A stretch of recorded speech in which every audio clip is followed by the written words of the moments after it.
todos, soy el profe Mariano y en esta instancia les voy a presentar la clase número 16 que está dividida en dos, industrialización, y en el siguiente video veremos calidad de carne. El temario correspondiente a esta clase es el siguiente. Vamos a ver la situación de la industria frigorífica nacional y regional. Vamos a analizar el proceso de prefaena, faena y posfaena. Vamos a ver la clasificación y tipificación de las reses, el rendimiento según categoría animal y grado de gordura, entre otras variables, productos y subproductos de la industria frigorífica e importancia del cuero. Los objetivos planteados para la clase son los siguientes: identificar y clasificar la industria frigorífica,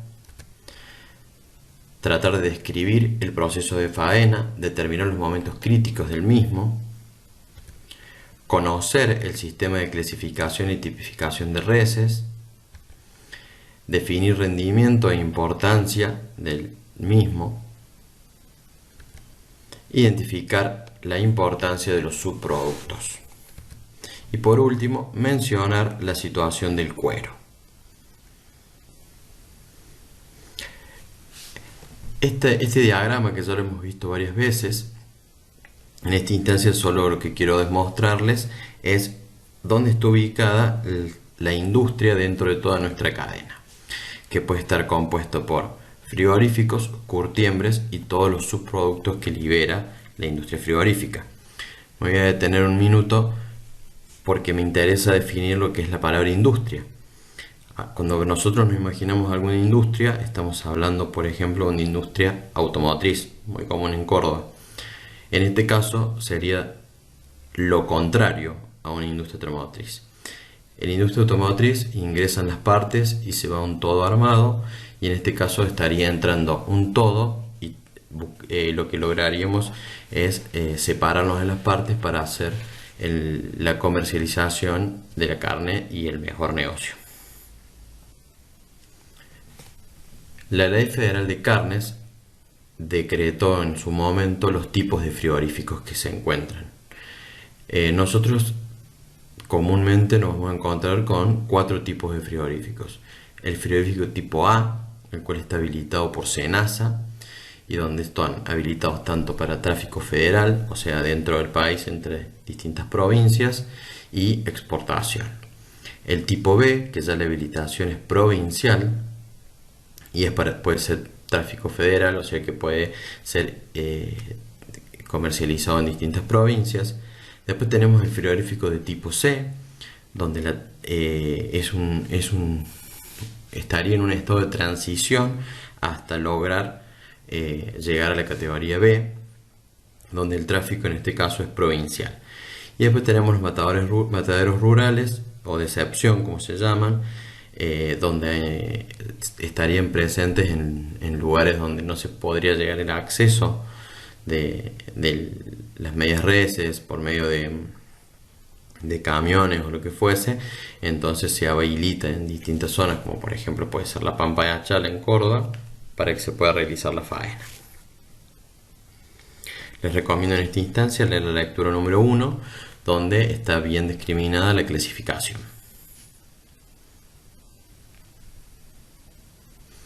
Si ahora dentro de la clasificación de los frigoríficos lo determinamos en función de su actividad, nos vamos a encontrar con 4 tipos de clasificaciones. El ciclo 1, donde la única actividad que se realiza es la matanza y el producto entregado de este frigorífico serían los medias reses o cuarto de reses. Un ciclo 2, donde no se realiza matanza, sino que solamente se realiza el desposte de estas medias reses y el producto entregado serían cortes. Luego tenemos los frigoríficos ciclo completo, donde se hacen los 2 ciclos anteriores. Y por último, también considerado dentro de esta clasificación, serían las cámaras de frío, donde está el acopio y la conservación para luego también distribuir productos como medias reses, cuarto de reses o cortes. Este gráfico me pareció interesante de ver porque esto de la formalidad y las exigencias sanitarias está muy marcado en función del mercado o del tránsito de estos frigoríficos. A medida que avanza el lugar de comercialización, como puede ser nacional o de exportación, aumentan las exigencias sanitarias y la formalidad. ¿Esto qué quiere decir? Que a medida que nos vayamos más adentro, más provincial, más municipal, estas exigencias y esta formalidad se va perdiendo. Lo cual, esto marca algo que siempre se ha trabajado en la cadena de las carnes, que es ese doble o triple estándar sanitario. Lo que se está tratando de decir o que queremos mostrar en esto, que debería ser todo igual. Igual exigencias sanitarias y la formalidad, sobre todo el trabajo, tanto para una persona que come un bife en Colonia Carolla como el que lo está comiendo en Europa. Entonces, para nosotros es importante que debería tener un único estándar sanitario, por lo menos para todo lo que es nacional. Y esto también conlleva que cuando apuntas a mejorar todas estas cosas, el costo es mucho mayor y se ve reflejado en las exigencias. Entonces, al ser tan costoso, son los principales que caen cuando se caen las exportaciones o no están en un periodo de bonanza los frigoríficos.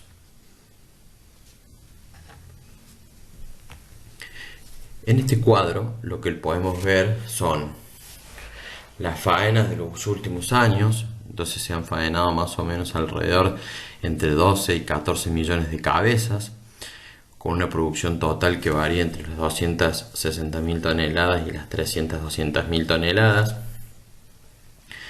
Sí es importante ver, como vemos a la derecha del cuadro, es que a partir del 2016 empezó a incrementar de a poco, 2017, lo que es el porcentaje de exportación, hasta llegar a un 2019 donde casi el 27% de los faenados se logró exportar. Esto nos parece importante remarcarlo, ya que el objetivo del negocio de la carne también está en hacer buenos negocios y el mercado exportador es una gran oportunidad. Después logramos ver también que el consumo de kilogramos por habitante de mercado interno está bastante estable, está en el 2019 donde ha caído bastante, en parte vía precio y en parte también por este aumento de la demanda exportadora, sobre todo por China. Haciendo un poco más foco local, en Córdoba, logramos ver que hay alrededor de 24 frigoríficos. De estos 24 frigoríficos, vale destacar que el único frigorífico hoy habilitado para exportación tanto a China, Unión Europea y Estados Unidos, entre otros mercados, sería el frigorífico Logros, que si tenemos la oportunidad, los que realicen cadenas de ganado y carnes, lo van en el segundo cuatrimestre, y si todo se normaliza, vamos a ir a visitarlo. Bueno, como podemos ver, Córdoba faena alrededor de 80.000 cabezas por mes. Estos son los primeros 4 meses del año 2020. Así que me pareció interesante mostrar más o menos cómo es el número de faena y la cantidad de plantas que tenemos en la provincia. Acá lo que vamos a tratar de hacer foco es en todo lo que es el proceso de faena. Pero bueno, previo a la faena, los animales que han llegado al frigorífico tendrán que tener un tiempo de descanso. Ese tiempo es relativo en función de la distancia y distancia recorrida. A menor distancia, menor tiempo de descanso, y ya a mayor distancia hay un mayor tiempo de descanso. Vale aclarar que por cuestiones operativas nunca pasaría de un día para el otro, así que las distancias recorridas al frigorífico también están en función de las posibilidades del mismo. Se hace un manejo e inspección ante mortem, o sea, ver cómo están los animales que ingresan. Se hace la tropa que va a ingresar a la faena y se lotea para dar información al frigorífico y con esto poder realizar la faena. Ya en el proceso de faena puntualmente, acá yo les voy a subir también otro video donde está todo el proceso, así que el que lo quiera y pueda ver le va a servir mucho. Dentro de la playa de faena encontramos 3 zonas muy marcadas y que determinan las acciones. Una zona sucia, que es la primera etapa, donde tenemos donde el animal está en el inicio de esta faena, una zona intermedia y una zona limpia. Vamos a describir un poquito cada una. Dentro de la zona sucia tenemos lo que es el noqueo y la insensibilización. Luego se da el volteo. Esa res se cuelga sobre la noria para quedar en posición cómoda para el trabajo de los operarios. Luego procede el degüello y sangría, o sea, se degüella y se libera la sangre del cuerpo del animal, y si el frigorífico lo tiene y lo presenta, se realizará una electroestimulación que es muy beneficiosa para la luego maduración y conservación de la carne. Y se procede en la zona sucia, se termina en la zona sucia con el desuello de cabeza y de manos, que sería esto, sacarle el cuero de lo que es la cabeza y las manos de los animales.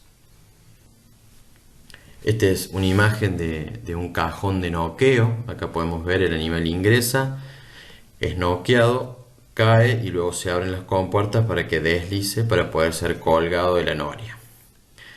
A los animales que son noqueados se los realiza el noqueo por lo general con un noqueador neumático o con percutor.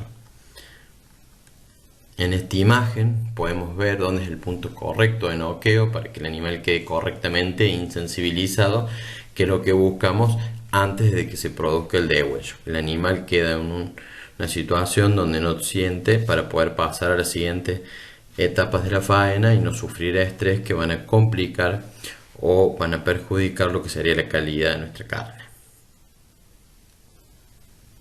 Si el frigorífico presenta la posibilidad de hacer una electroestimulación, aquí les presento las ventajas que tiene la misma. Como la más importante serían la mejora de la sangría, que sería todo lo que es la liberación de sangre para que no quede dentro del animal y de las medias reses, mejorando el recupero, que más adelante ya vamos a ver bien qué es lo que es. Mejora la limpieza en la zona intermedia y limpia, cosa que no llegue sangre. Menor consumo de agua, por una cuestión más adelante en la limpieza no tenerla, entonces se gastaría menos agua en eso. Aceleraría la caída del pH, que es algo muy importante para la calidad de la carne, y nos permitiría, en el caso que se hiciese, un despostado en caliente, lo cual no significa que es inmediato, sino una vez que pase el oreo. Entrando a la zona intermedia, hablamos del proceso de faena. Aquí ya se produce el desuello, que sería todo el sacado de cuero. Esta técnica que viene ahora, que es el atado de culata y esófago, es sumamente importante. Nosotros acá lo que hacemos es lograr cerrar el tracto, tanto por adelante, por la parte del esófago, como la parte trasera de la culata, para que no haya contaminación con Escherichia coli, y con esto evitar el síndrome urémico hemolítico, un gran problema en la enfermedad, sobre todo en niños. Luego procedemos al sacado de la cabeza, visera, donde sacan las vísceras rojas, diafragma hacia arriba, vísceras verdes, diafragma hacia atrás, y el aserrado, donde nos va a permitir ya quedarnos con dos medias reses. Aquí termina lo que es el proceso de la zona intermedia. Y acá nos encontramos en la zona limpia, donde ya tenemos dos medias reses. Se hace una inspección veterinaria para corroborar que no haya ninguna anomalía. Luego se lava, pasa por la balanza donde se pesa la media res, y luego en el palco se realiza la clasificación y tipificación de la res. A partir de acá ya pasa a la sala de oreo y cámara frigorífica. Una vez ya las dos medias reses en el palco de clasificación y tipificación, una persona encargada de esta actividad la va a realizar. Antes de pasar a explicar cada uno de estos dos ítems, me parece importante remarcar cuáles son los objetivos, por qué clasificamos y tipificamos las medias reses. Los objetivos que se plantean es mejorar la transparencia en las transacciones comerciales, o sea que si yo poder saber qué estoy comprando o qué se está vendiendo, si fuese mercado externo, qué me está demandando y qué le estoy entregando. Con esto permite ordenar el sector, utilizar una escala conocida, medio con lo que dije en el primer punto, que esta información sea buena, sea un buen intercambio de información a raíz de la información generada, propiamente dicha. Establecer un sistema de pago al productor según calidad y rendimiento, eso podríamos avanzar en eso, me parece que sería interesante. Si el animal tiene buena calidad y buen rendimiento, sea reconocido sobre todo al productor. Y permite también que el consumidor sepa exactamente qué calidad del producto está adquiriendo y consumiendo. ¿Qué sería la clasificación? La clasificación se da en los animales según sexo y edad. ¿Cómo se verifica esto? Esta nueva clasificación, que se realiza a partir del año 2018, dice que la edad se va a determinar por la dentición del animal. Y como vemos en el ejemplo, podemos encontrar animales más jóvenes y animales más grandes en edad. Y el sexo lo va a determinar como el clasificador y tipificador vea las partes correspondientes al sexo en tanto machos o hembras en función de las cavidades, sobre todo en la zona inguinal, donde se va a ver bien marcada la diferencia. Aquí les dejo presentado cómo sería esta clasificación, cómo se está haciendo a partir del año 2018, con mejoras correspondientes a la clasificación de años anteriores. Les dejo unas lecturas para que vean y puedan ver sobre todo cómo eran antes y la comparación entre las mismas. Cuando hablamos de tipificación, que sería calificar las reses mediante su conformación y terminación. ¿Qué sería la conformación? Es analizar el volumen, distribución y desarrollo de las masas musculares de estas medias reses. Y ya la terminación sería apreciar el espesor y la distribución del tejido adiposo que presentan estas reses. Vamos a ver unos ejemplos más adelante, así nos permite interpretar lo que nos está planteando. Por ejemplo, acá podemos ver en la nueva tipificación cómo serían estas conformaciones. Podemos ver que el cuarto trasero bien redondeado, en lo que sería de excelente y muy buena calidad, y a medida que nos vamos hacia una inferior calidad, ya tiene menor redondeado, sobre todo lo que es el cuarto trasero, que es donde están los cortes de mayor valor, permitiéndonos obtener una mejor conformación. Entonces podemos ver claramente que de izquierda a derecha va disminuyendo esa conformación que le daría la calidad a los cortes más importantes, y claramente se ve esa diferencia. También tiene mucho que ver el biotipo de animal. Podemos decir que la conformación A pertenecería más a un animal británico o continental, y ya la categoría E estaríamos hablando por ahí de un holando, donde no tiene las características carniceras bien marcadas.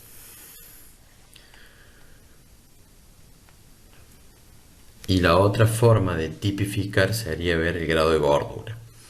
Aquí nos presentan los 5 puntos de grados de gordura que encontraríamos en las medias reses, donde 0 sería insuficiente y ya 4 un excesivo engrasamiento.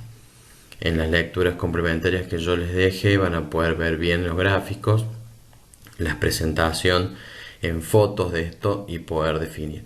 Nosotros en Argentina consumimos con un nivel 1 y 2. No somos de consumir animales muy engrasados.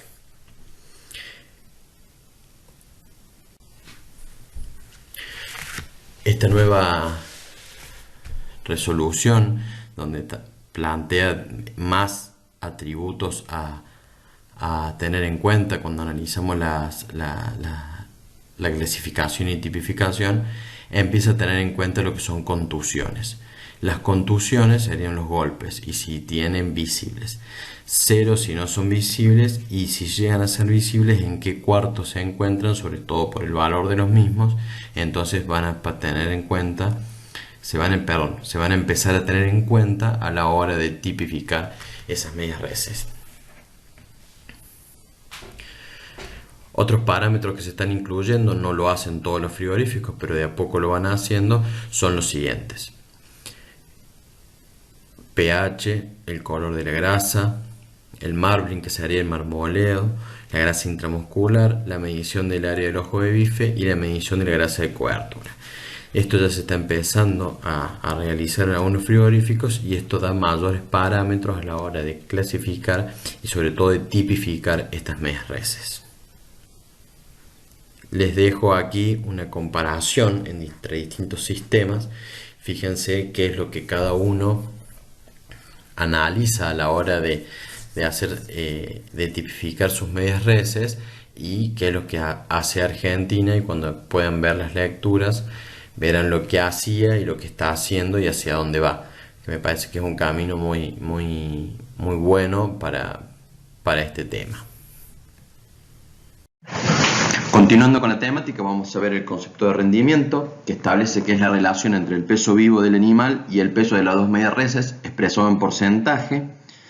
En el siguiente ejemplo podemos ver que un animal que llegó con un peso vivo de 400 kilogramos al frigorífico, y el peso de las dos medias reses o de la res completa fue de 228 kilogramos, cuando hacemos la relación entre el peso de la media res dividido el peso vivo multiplicado por 100, obtenemos que su rendimiento fue del 57%. Continuando con el ejemplo, y suponiendo que este animal lo pagamos 190 pesos el kilo en pie, y quisiéramos saber cuánto vale el precio de la carne que estamos vendiendo, lo podemos hacer por dos vías. La primera es hacer el precio en pie dividido el rendimiento, que en este caso son 190 pesos por kilo vivo, dividido el rendimiento, que fue del 57%. Ahí lo expresamos como 0,57, que sería expresado en tasa, y nos da un valor de la carne de 333 pesos. También lo podemos hacer de la siguiente manera, que el peso vivo lo multiplicamos por su precio, que fue 190 pesos, 400 por 190 pesos, y lo dividimos por los kilos obtenidos de la res completa. En este caso nos da el mismo valor, estamos usando el mismo ejemplo. Bueno, a esto, si nosotros tuviésemos una carnicería o quisiéramos hacer el análisis del costo total, habría que sumarle el costo de faena, que dependiendo de las posibilidades de los frigoríficos y de las posibilidades, me refiero, de usar el recupero o con que se quede el frigorífico el animal y pueda aprovechar, va a variar su valor. Así que eso sería lo que define a mí el precio de la carne, cómo lo calcularía. Y el rendimiento, entonces, a continuación vamos a ir viendo cómo se ve afectado.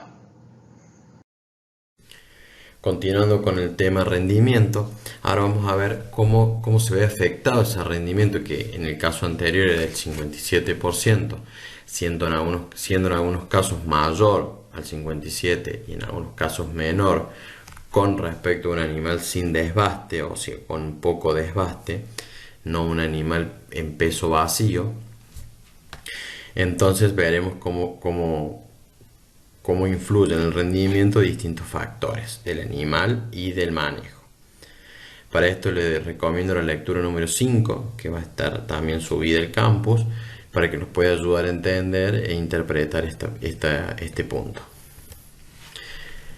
En función de la edad, en líneas generales, animales más pesados, animales más adultos, entre un ternero y un novillo, va a rendir más el novillo, y luego ya después el toro rinde más, pero no así con la vaca. Pasaría distinto en función de la edad, ya que la vaca, al tener mucho llenado del tracto, va a tener mucho desbaste y el rendimiento va a ser mucho menor.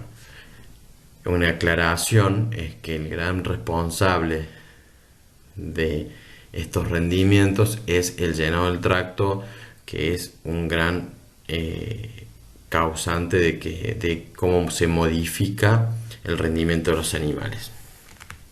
Los animales de menor edad en principio estarían rindiendo menos por una cuestión de la relación entre todavía no han terminado de hacer toda su capacidad muscular, tienen mayor tamaño de los órganos, entonces por eso sería que rinden menos.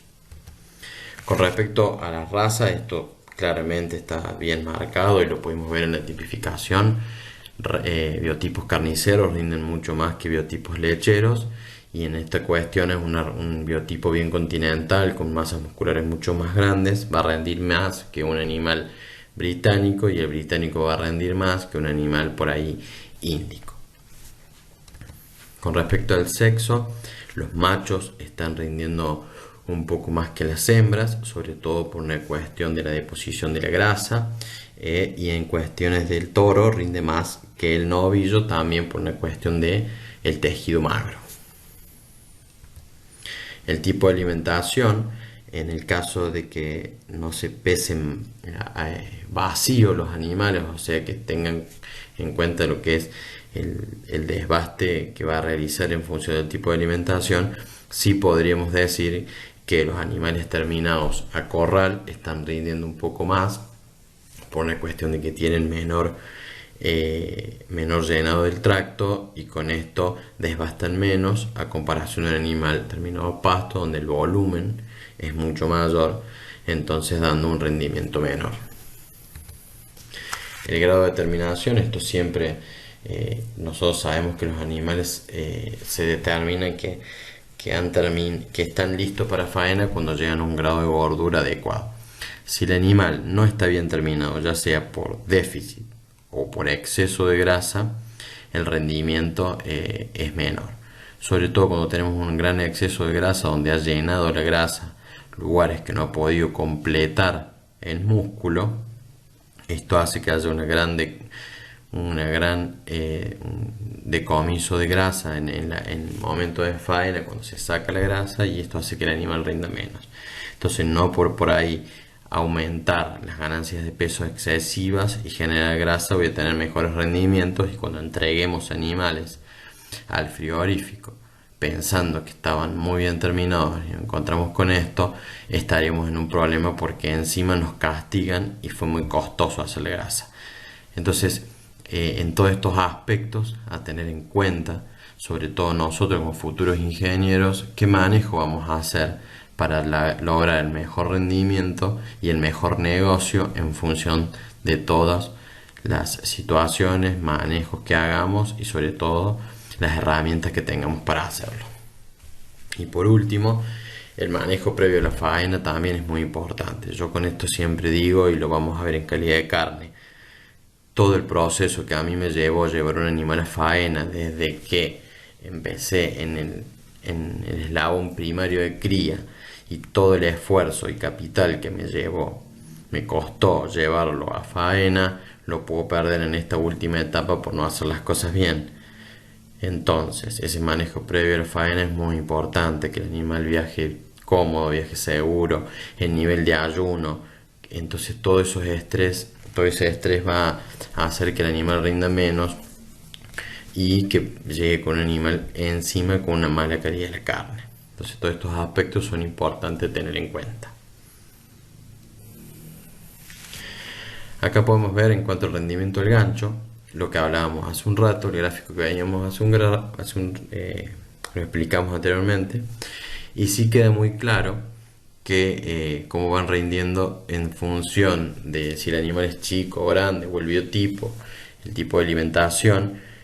Y si vemos la última fila, donde casi todos rinden alrededor del 67%, eso es rendimiento peso vacío, donde no se tiene en cuenta lo que sería el desbaste. Y ahí todos los animales, si están bien terminados, rinden aproximadamente lo mismo.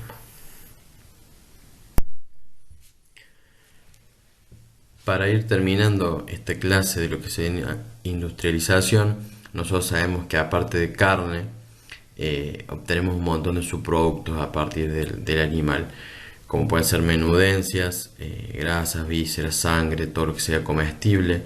Se obtienen a partir de las glándulas productos farmacéuticos, productos industriales, productos para la agricultura, como harina de hueso y para hacer fertilizantes, la sangre, la harina de sangre. Entonces es importante y a raíz de estos subproductos y del valor que obtengan ellos van a ser lo que obtenga también el frigorífico. Mientras más avanzado sea el frigorífico y mejor pueda aprovechar estos subproductos, mejor rentabilidad va a tener. Quiero hacer un leve comentario sobre el precio del cuero, que en realidad hoy para los frigoríficos está siendo un problema. Les dejo una lectura muy interesante y fíjense cómo en los últimos años ha caído abismalmente el precio tanto internacional como nacional del cuero. El cuero en sí, por cuestiones de sustitutos sintéticos, entonces ha perdido uso, y en la Argentina la verdad que está siendo un problema al no ser un negocio rentable tanto para los frigoríficos. No tiene quien se los compre porque las curtiembres no están comprando, ya que no están pudiendo vender. Hoy está siendo un problema, es costoso salarlo, se están buscando las formas para solucionarlo. Les dejo esa lectura que me parece sumamente interesante para que puedan analizar. El cuero, de ser en un momento lo que bancaba la faena y lo que valía el cuero, hoy estamos en niveles que está siendo un problema. También me gustaría nombrar todo lo que son menudencias. Esto lo van a leer, pero más que nada es para mostrarles que hay un montón de otros productos que se extraen aparte de la media res y que le dan un valor importante. Hay mucho que es consumo interno y mucho se exporta. Lo que es menudencia no tiene un alto valor, pero al hacer un volumen, la verdad que representa un número interesante para los frigoríficos, siempre y cuando el frigorífico esté pudiendo comercializarlo en función de qué tipo de frigorífico es. Bueno, para terminar lo que sería esta primera etapa de la clase, les dejo una imagen donde muestra que la vaca es más que carne, la vaca, el novillo, lo que fuese. Así que espero que les haya servido. Están mis horarios de consulta a disposición y a continuación les presento la bibliografía.